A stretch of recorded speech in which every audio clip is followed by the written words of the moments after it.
सादिक खान अवैध फंडिंग से कट्टरपंथ तक का सफर और इसके साथ इंटरनेशनल नेटवर्क, कट्टरपंथ का एजेंडा, अवैध पैसों का नेटवर्क और इन्हें जोड़ने वाली कड़ी है सादिक खान।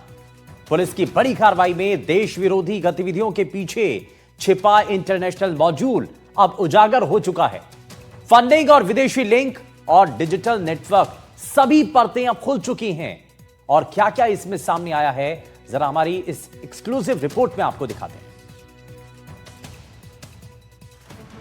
सादिक खान, कट्टरपंथ का काम, अवैध फंडिंग से कट्टरपंथ तक, इंटरनेशनल मॉड्यूल का खुलासा, अवैध फंडिंग का नेटवर्क बेनकाब, कट्टरपंथ की साजिश, अवैध पैसों का नेटवर्क और इसके बीच में एक नाम, सादिक खान। ईडी ने उस मॉड्यूल का पर्दाफाश किया है जो देश में विचारों की नहीं बल्कि बेहद खतरनाक एजेंडा चलाने की तैयारी कर रहा था। अवैध फंडिंग, विदेश से हवाला और कट्टरपंथी संगठनों से लिंक, एक एक परत खुल रही है। राजस्थान में मनी लॉन्ड्रिंग से जुड़े एक बड़े नेटवर्क का पर्दाफाश करते हुए ईडी ने बीकानेर के अल फुरकान एजुकेशन ट्रस्ट के पूर्व अध्यक्ष को गिरफ्तार किया है। आप देख सकते हैं मेरे पीछे जो मोहल्ला है वो इसी मोहल्ले में ये जो ट्रस्ट है ये संचालित किया जाता था और यहाँ से ही पूरी मनी लॉन्ड्रिंग का जो सिस्टम है उसी को संचालित किया जाता है। इन पे आरोप है कि ये एक व्यक्ति नहीं बल्कि एक पूरा नेटवर्क है और इसको लेकर जिस तरह की कार्रवाई की है उसमें कई खुलासे सामने आई है। 17 सितंबर को ईडी ने यहाँ पे कार्रवाई की थी। उसके दस्तावेज के बाद कल 4 तारीख को उनको कोर्ट में पेश किया गया, जहाँ उन्हें 3 दिन के रिमांड के लिए भेजा गया है। इन पे धर्मांतरण और पैसों की हेराफेरी का भी बड़ा आरोप। ईडी की टीम ने बड़ी कार्रवाई करते हुए सादिक खान को गिरफ्तार कर लिया है। आरोप, देश विरोधी गतिविधियों के लिए अवैध फंडिंग जुटाने से लेकर उसे कई राज्यों में फैले नेटवर्क तक पहुंचाने का। जांच एजेंसियों के मुताबिक सादिक पिछले कई महीनों से संदिग्ध गतिविधियों में सक्रिय था। धर्म परिवर्तन और देशद्रोही गतिविधियों से जुड़े मामले में ईडी ने 17 सितंबर को बीकानेर से सादिक खान के ठिकानों पर छापे मारे थे। दस्तावेजों और प्रमाणों की जांच के बाद ईडी ने सादिक खान को गिरफ्तार किया। सादिक खान पर ट्रस्ट के जरिए मस्जिद के नाम पर चंदा इकट्ठा करने का भी आरोप है। इस चंदे का इस्तेमाल विदेश यात्राओं के लिए किया गया। शुरुआती जांच में ईडी को बांग्लादेश, ओमान, ईरान, नेपाल और कतर जैसे देशों की यात्राओं और लंबे समय तक रहने के दस्तावेज मिले हैं। ईडी ने मनी लॉन्ड्रिंग का बड़ा पर्दाफाश करते हुए बीकानेर के सादिक को गिरफ्तार किया है।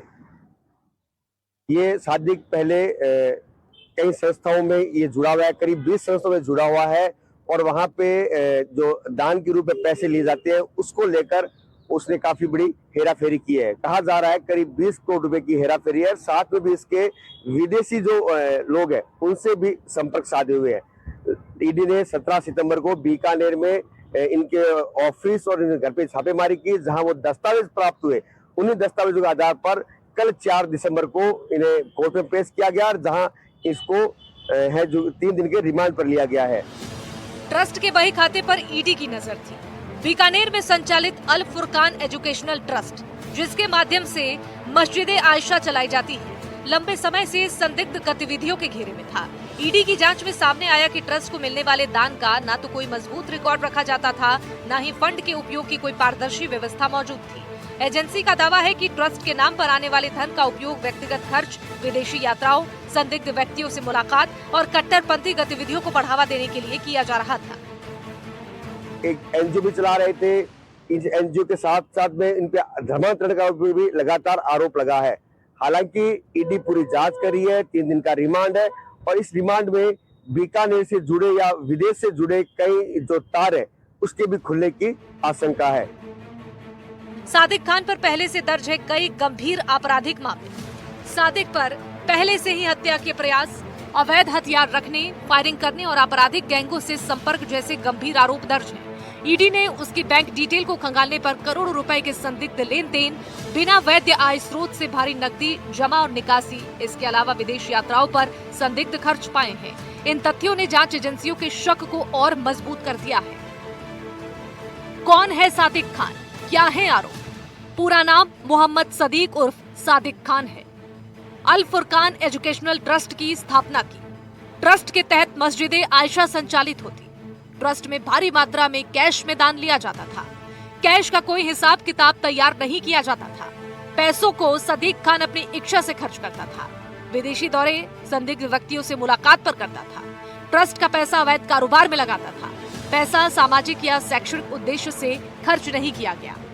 अवैध फंडिंग का खेल, कट्टरपंथ का नेटवर्क और देश को अस्थिर करने की कोशिश। सादिक की गिरफ्तारी ने एक बार फिर साबित किया है कि ऐसे नेटवर्क कितने संगठित तरीके से काम करते हैं और उनसे निपटने के लिए खुफिया एजेंसियों को कितनी सतर्कता और सख्ती लागू करनी होती है। बीकानेर से त्रिभुवन रंगा के साथ ब्यूरो रिपोर्ट, एनडीटीवी, राजस्थान। और अगर जमीन खरीदने या बेचने का आपका प्लान है तो यह खबर आपके लिए ही है। सरकार ने लैंड कन्वर्जन के नियम पहले से ज्यादा सख्त कर दिए हैं और अब इस फर्जीवाड़े को रोकने के लिए हर खरीदार को जमीन की वैधता साबित करने वाले कई नए दस्तावेज देने होंगे।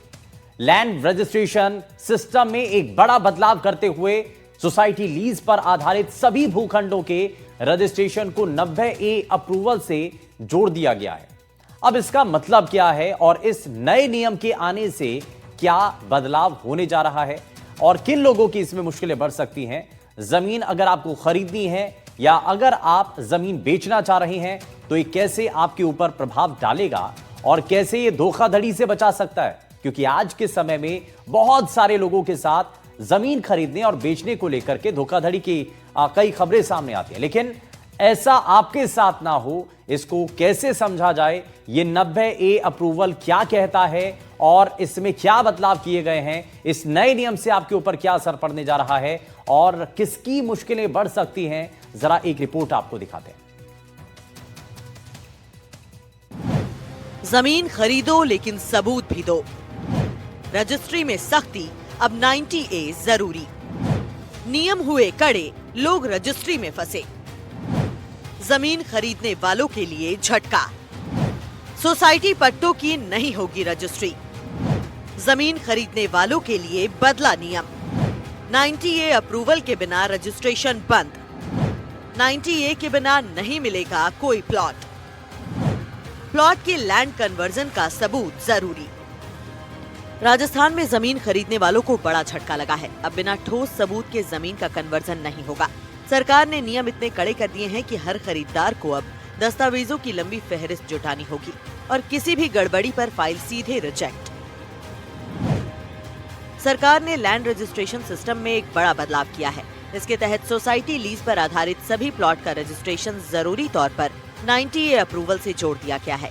सरकार ने साफ कर दिया है कि अब किसी भी सोसाइटी लीज प्लॉट का रजिस्ट्रेशन तब तक नहीं होगा जब तक उसे लैंड रूल्स के तहत कन्वर्जन और 90A ऑर्डर अप्रूव न मिल जाए। मामले में विरोध कर रहे हैं। उनका कहना है कि तकरीबन 80% जयपुर सोसाइटी के पट्टों पर बसा हुआ है, ऐसे में लोगों को परेशानी हो सकती है। लेकिन सरकार का जो आदेश है वो ये कहता है कि अब खरीद और बेचान जिन पट्टों का होगा उनकी रजिस्ट्री पर पाबंदी रहेगी। जो लोग पहले से रह रहे हैं उनको किसी तरह की परेशानी नहीं होगी। हालांकि इससे प्रॉपर्टी मार्केट में थोड़ी गिरावट की आशंका भी बनी हुई है। जो अभिभाषक समुदाय है उसकी आशंका ये हो सकती है कि उनके रोजगार पर परोक्ष रूप से चोट पहुंचेगी, आघात पहुंचेगा। वहीं सरकार को भी तकरीबन 50 करोड़ रुपए के रेवेन्यू का लॉस हो सकता है, ऐसा वकीलों का अनुमान है।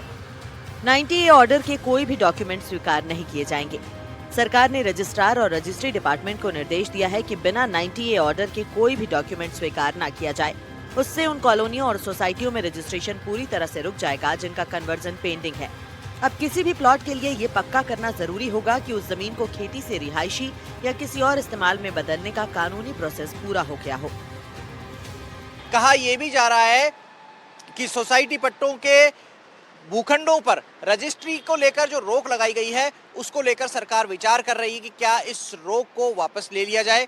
दरअसल कुछ जगह ऐसी बात आई कि पूर्ववर्ती सरकार के एक आदेश के चलते ये रोक लगाना जरूरी था, लेकिन अभी इसकी समीक्षा हो रही है। वकील अपनी बात पर अड़े हुए हैं, वो हड़ताल कर रहे हैं। रजिस्ट्री का काम लगभग पूरी तरीके से ठप पड़ा है।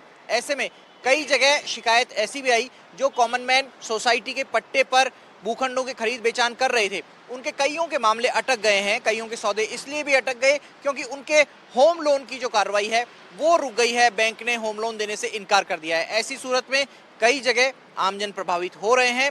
पूरे प्रदेश में देखी जाए तो ऐसे लोगों की बड़ी संख्या होगी जो हाउसिंग कोऑपरेटिव सोसाइटीज की तरफ से काटे गए भूखंडों पर रह रहे हैं। क्या है नियम 90A? 90A राजस्थान भूमि राजस्व अधिनियम का प्रावधान है। भूमि के उपयोग परिवर्तन के लिए सरकार की अनुमति जरूरी है। यही आदेश ये कानूनी रूप से प्रमाणित करता है कि भूखंड आवासीय उपयोग के लिए मान्य है। इस आदेश के बाद ही कॉलोनी निर्माण, पट्टा जारी करना, म्यूटेशन और अंत में रजिस्ट्री आगे बढ़ सकती है। ऐसे में उनके मकान की अगर खरीद बेचान की दोबारा जरूरत होती है तो वो रजिस्ट्री में पेचीदगियां आएंगी और वो खरीद बेचान संभवतः नहीं हो सकेगा। इन्हीं दुश्वारियों को लेकर के आम आदमी पशुपेश में है कि वो अगर सोसाइटी पट्टा का मकान खरीद करके अपने मकान खरीद करके उसमें रहना चाहता है या भूखंड खरीद कर उस पर मकान बनाना चाहता है तो वो इस तरफ कदम बढ़ाए या नहीं। दरअसल इस आदेश के बाद रजिस्ट्री ऑफिस में गफलत की स्थिति बन गई है। आमजन की परेशानी बढ़ गई है। उप रजिस्ट्रार अब उन्हीं सोसाइटी पट्टों की रजिस्ट्री कर रहे हैं जिन पट्टों के साथ भू मालिक कन्वर्जन और 90A सबूत देंगे। किस किस पर पड़ेगा असर, ये भी जान लीजिए। जिन्होंने सोसाइटी लीज के आधार पर प्लॉट खरीदे, जिनका लैंड कन्वर्जन अभी तक पूरा नहीं हुआ है, उनकी प्रॉपर्टी अनिश्चित स्थिति में फंसी रहेगी। रजिस्ट्री नियम में बदलाव पर सरकार का मानना है कि SC/ST कृषि भूमि के गलत बेचान पर लगाम लगेगी। इसे लेकर कई तरह के विवाद होते रहे हैं। काश्तकारी अधिनियम के तहत SC/ST की